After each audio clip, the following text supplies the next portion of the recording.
had seen my video earlier on Consumer Protection Act, I would have covered about patient rights and responsibilities, but not exactly the facts what patient rights and responsibilities are being mentioned. So this video exactly covers the patient rights and responsibilities.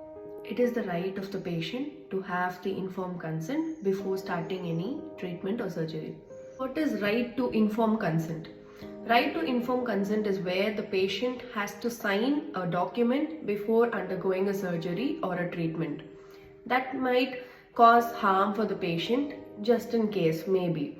So the patient needs to know all the details before undergoing a surgery or treatment, and it is the right of the patient to sign it or not.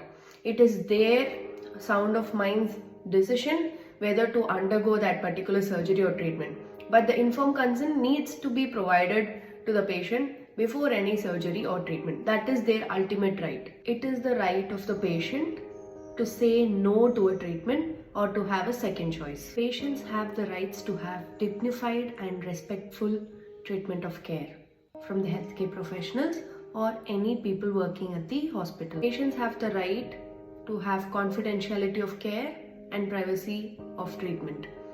So whatever the services given by the hospitals are supposed to be kept a top tier secret and it's a contractual relationship between the doctor and the patient.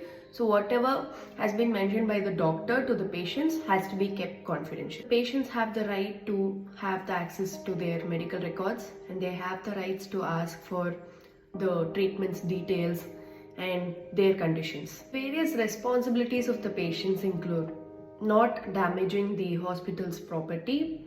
The hospital premises has to be kept clean by the staff of the organization, but it is also the duty and responsibilities of the patient to maintain the decorum, and the hospital's premises should be kept clean.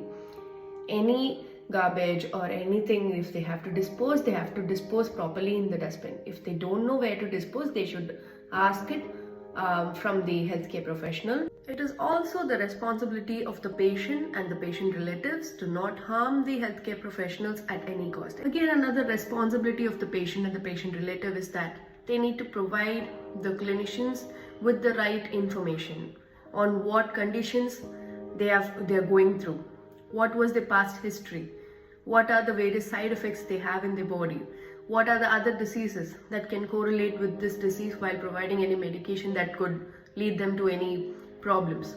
So you need to provide the clinicians with the right information of your entire complete medical history. This is important that the clinicians would be able to provide you with the right treatment without further complications in your body. That's all for today. So we have focused on the patient rights and responsibilities, stepping down from the aspects of the Consumer Protection Act. Later in my video, I'll be covering about the rights and responsibilities of the doctors.